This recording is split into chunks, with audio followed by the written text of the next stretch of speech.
அந்த recover mail ID matter அந்த விஷயத்தை பற்றி ஒரு வீடியோ சொல்லியிருந்தேன் இல்லையா.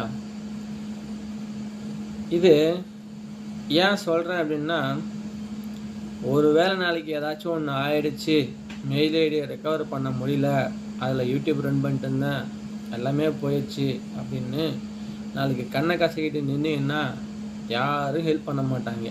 அதுதான் இங்கே உண்மை. நான் அப்படி தான் எனக்கு ஹெல்ப் பண்ண சொல்லி கேட்டிருந்தேன். யாருமே முன் வந்து எதுவுமே செய்யலை. அட ஹெல்ப்பு தான் முன் வந்து செய்யலைங்கிறத விட இன்னொரு கொடுமையான ஒரு விஷயம் என்னென்னா, ஹெல்ப் கேட்டிருந்து ஒரு வீடியோ ஒன்று போஸ்ட் பண்ணியிருந்தேன் இல்லையா, அந்த வீடியோவை வந்து ஷேர் பண்ணுறதுக்கே நம்ம ஆட்களுக்கு வந்து மனசு இல்லை. அந்த உதவி கூட யாரும் செய்யலை முன் வந்து. அதுதாங்க ஒரு பெரிய ஒரு சோகமான ஒரு விஷயம். அதனால் எனக்கு நடந்த அந்த அனுபவத்தை நான் உங்ககிட்ட ஷேர் பண்ணேன். அது சேஞ்ச் பண்ணிக்கோங்க, அதுதான் நல்லது உங்களுக்கு.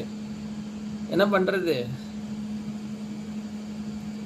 எல்லாத்தையும் ஏற்றுக்கிட்டு தானே ஆகணும் அப்படிங்கிற மாதிரி போயிட்டுருக்கு.